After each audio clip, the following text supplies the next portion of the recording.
This video is sponsored by the Glory Collective. Apparel, accessories and prints. Use promo code GLORYBEARD15 to get 15% off all purchases. The Glory Collective, for the seekers.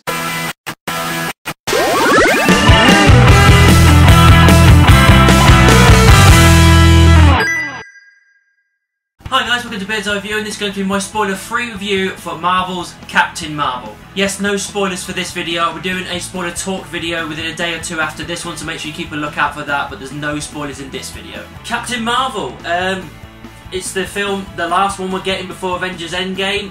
It's the prequel to everything we know in the Marvel Universe, and yeah, good time at the cinema, I think. Brie Larson plays Captain Marvel, or Carol Danvers. We've got Sam Jackson back as Nick Fury, like a de-aged Nick Fury, which, again, they've got this down to a T now, and this is probably the most exposure we've had for one character in this de-aged kind of digital stuff. And it never looked jarring, it never looked out of place, it worked absolutely fine, so that's great. Yeah, Carol Danvers, or, you know, Veers as she's called in this, from people from the Korean people she's with. It's all about doing discovery for this character and finding out where she's from and why she's got these powers and where she's meant to be going and all this kind of stuff. And for the most part, they really do quite a good job with this. The structure of this film is done quite well, where they just kind of throw you into it, and slowly but surely as the film goes on, it's pieced together with bits and bobs of information. And I just think the way they kind of paced this film was quite well. You know, it's an origin story, so it is going to take a bit of time to get going, but once it does, it flows really nicely, I think. Storyline-wise, I think it worked really nicely. I think she built a good relationship with these certain characters, like Jude Law's character and all of those, like, so you believe she's like with them and all this kind of stuff. She's got a great relationship with her co-pilot, kind of bestie, when they kind of introduce to each other, and they give it a little bit of time, which is great. And I think the best relationship she has, obviously, is with Nick Fury. She spends the most time with him, and it's real good, like, relationship they slowly build up. It's about trust and all this kind of stuff, and they have a couple of twists and turns along the way. The story as a whole has quite a few twists and turns along the way.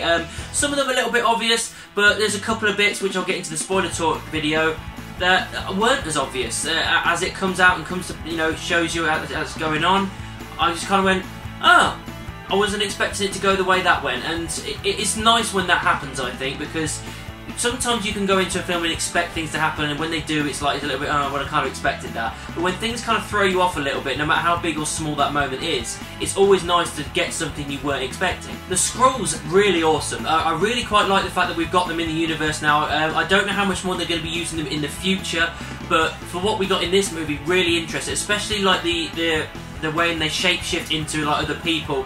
It just, again, real good digital imagery, like the way they do it just looks really good, really awesome. Speaking of that, special effects as a whole in this film, really good, really solid. When Captain Marvel's using her powers and everything, doing her fucking Super Saiyan thing, it's all awesome. It works really well. It didn't look out of place. It was awesome. The person I didn't really expect to be giving you the comedy effect in this entire film was Nick Fury.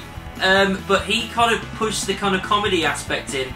We do get it from Captain Marvel a little bit. She's got a couple of like quippy lines and everything, and she's kind of a cocky character, which I like, because it kind of makes sense when you're an Air Force pilot kind of thing. It makes sense as a character. But yeah, Nick Fury really supplied the kind of punchlines to a moment, or a comedy aspect, especially when he's like introduced to Goose, the little cat thing, which I'll get into in the spoiler review, but there's more to that cat than meets the eye, as some of you that love the comics will already know that anyway. But yeah, I didn't expect that, and it worked really well, and I really quite enjoyed the fact that we get this kind of more human side of Nick Fury. The main kind of battle that's going on here is to do with the Kree versus the Skrulls, and which side you're on, and who's right and who's wrong, and it's this war that's being fought, and obviously Carol Danvers from Captain Marvel is caught up in the middle of this. And like I said, the twists and turns that they make in this film, I think they work really well, really nicely. And negatives, there's not really much in this film. You know, Marvel do pretty well as things go on, to be perfectly honest, but there was a couple of times in the film where I'm watching a scene play out, and it's kind of like really quickly kind of brushed under the carpet a little bit. It's like, oh, they did that really quickly and didn't really explain how, and then she did that at the end, and she didn't really explain how, and it's just kind of like, just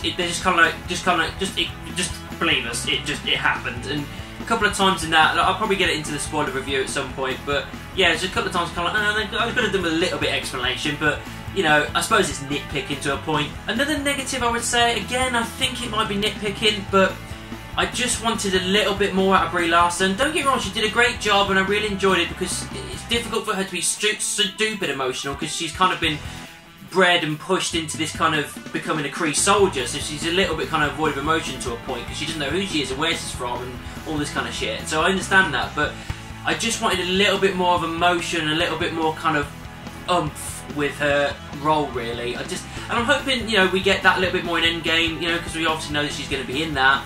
But don't get me wrong, it was good. It was just, I just wanted just a little bit more. I think the only other kind of negative I've got, it's not a negative, it's just I wanted a little bit more, I suppose, was the music was good, but it could have been a bit better. I'm not talking about like the musical like soundtracks, like they're using like loads of 90s stuff like Nirvana and everything, and no doubt that all worked fine.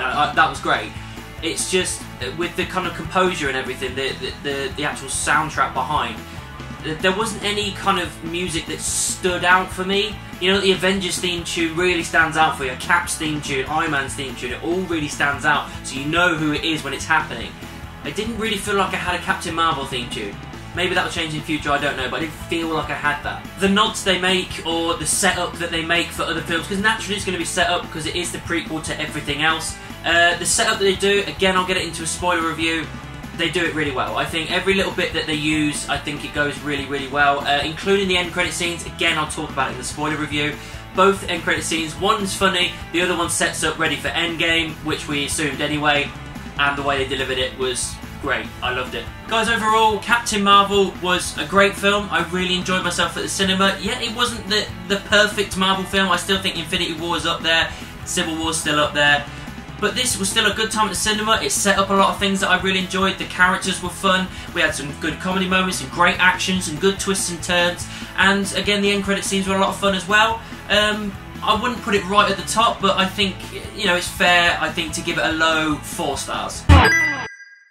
So that's my spoiler-free review for Captain Marvel. What did you think about it? Let me know down in the comments or send me an email. You can also find me in the various social media, Facebook, Twitter, Instagram, Tumblr, MeWe and Amino. Just type in Beard's Eye View anyway and I'm sure you'll find me. Don't forget to like, subscribe and share my videos. And I'll see you soon.